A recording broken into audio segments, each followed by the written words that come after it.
सबसे पहले हमें समझना है चतुर्भुज क्या होते हैं। जैसे हमारे हाथ होते हैं ना। Yes ma'am. हम कितने 2 पैर वाले जानवर, 4 पैर वाले जानवर, हम कितने पैर वाले हैं? तो जानवर कितने पैरों के होते हैं? 4।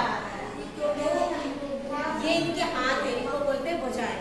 ठीक है, तो 4 भुजाओं से 4 ओर से घिरी हुई आकृति को बोलते हैं हम चतुर्भुज। क्या बोलते हैं? चतुर्भुज। 4 ओर से घिरी हुई, 1 2 3 4, और इनके बीच में 2 भुजाओं के बीच में जो बनता है इसको बोलते हैं कोण। क्या बोलते हैं? कोण। तो चतुर्भुज हमें समझना है, 4 भुजाओं से घिरी हुई आकृति को चतुर्भुज कहते हैं, और इनके चारों कोणों का योग होता है 360। कितना होता है? 360। कोण लिखने का तरीका होता है 360, उसके ऊपर हम डिग्री लगाते हैं। ठीक है, 360 डिग्री। अब हम आते हैं चतुर्भुजों को, आज हम समझेंगे समांतर चतुर्भुज।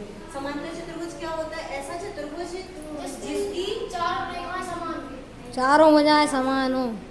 चारों समान तो होंगी, इसके अलावा ये जो भुजाएं हैं समांतर का मतलब होता है पैरेलल हो।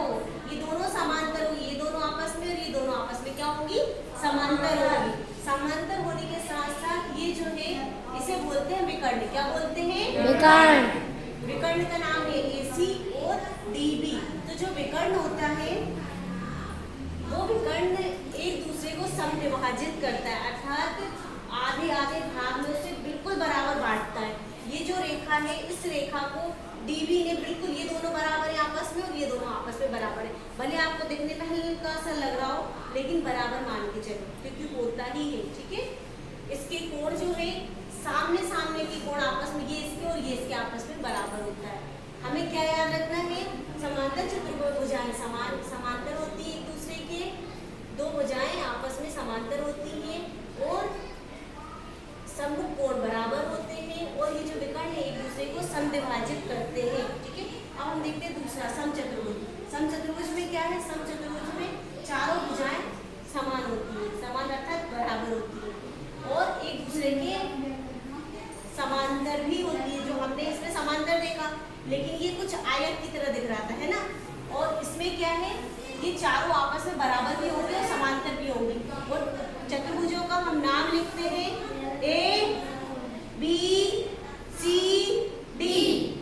ऐसे हम नाम लिखते हैं। किसी भी चतुर्भुज का हमें नाम बताना है तो हम बोलेंगे चतुर्भुज ABCD, इस तरह से हम नाम बताते हैं। और इसमें भी सेम प्रोसेस है, इसे हम बोलते हैं विकर्ण। क्या बोलते हैं?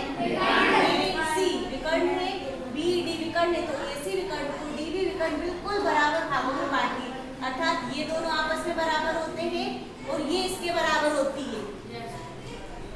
इसके बाद समलंब चतुर्भुज। समलंब चतुर्भुज जैसा कि हम चित्र में देख रहे हैं, इसकी ये दोनों भुजाएं समान है, ये छोटी और ये बड़ी है। तो ऐसा चतुर्भुज जो होता है वो 2 भुजाएं सब समांतर होती है, 2 भुजाएं सब समांतर होती है और ये 2 असमान है। इसे बोलते हैं हम समलंब चतुर्भुज। और इसमें जब हम क्या करते हैं, ये विकर्ण नहीं है, ये हम लंब खींच रहे हैं, तो इस प्रकार का जो चतुर्भुज होता है उसे हम समलंब चतुर्भुज बोलते हैं, जिसमें हम विकर्ण को बिल्कुल बराबर नहीं खींच सकते। ठीक है, अगला हम देखते हैं आयत। तो जैसा कि हमें पता है आयत, सबसे पहले तो नाम लिखने की प्रोसेस ABCD, ये आयत है, इस चतुर्भुज का नाम है आयत। इसमें ये चारों कोण जो होते हैं 90 डिग्री के होते हैं। कितने? 90 डिग्री। और आपस में ये दोनों समांतर। रेखाएं कैसी होंगी? समांतर का मतलब होता है इसे कितना ही आगे बढ़ा दो, ये एक दूसरे को कभी भी नहीं काटती है, और इसे बोलते हैं विकर्ण। क्या बोलते हैं? विकर्ण। जो विकर्ण होते हैं वो इस पूरी रेखा को ये वाला विकर्ण और इस पूरी रेखा को ये वाला विकर्ण बराबर 2 भागों में बांटता, अलग अलग 2 बराबर भागों में बांटता, इसे हम बोलते हैं आयत। अगला देखते हैं वर्ग। वर्ग क्या होता है? वर्ग में ये चारों जो भुजाएं हैं, ये दोनों और ये दोनों समांतर भी होती है, बराबर भी होती है, और ये चारों कोण जो है आयत के समान 90 डिग्री के होते हैं। कितने डिग्री के?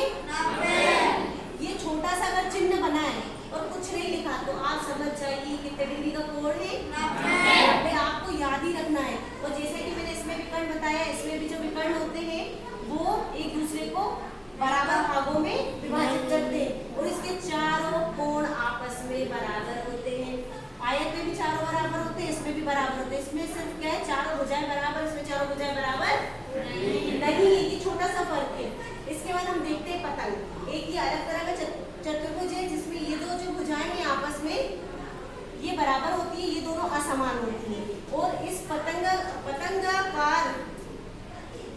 वर्गाकार चतुर्भुज। इस चतुर्भुज में हमें याद रखना है कि ये वाला कोण आपस में बराबर होता है और ये आपस में बराबर नहीं होता। देखिए किसी को भी कोण बताने के लिए ये निशान जो होता है ये कोण बोलते हैं। इसे हम पढ़ेंगे तो बोलेंगे कोण। क्या बोलेंगे? कोण बी बराबर है कोण डी के। ये दोनों कोण आपस में बराबर होते हैं और कोण ए कोण सी बराबर नहीं होते हैं। ये पतंगाकार चतुर्भुज की खासियत है। तो आपको ये सारे याद रखना है। चतुर्भुज क्या है? समांतर चतुर्भुज, समचतुर्भुज, समलंब चतुर्भुज, आयत वर्ग और पतंगाकार चतुर्भुज। ठीक है। एक और चीज मैं आपको बताऊंगी, ध्यान से सुनो। एक ही रेखा के दोनों तरफ जो कोण बनते हैं इसे बोलते हैं आसन्न कोण। क्या बोलते हैं? आसन्न कोण।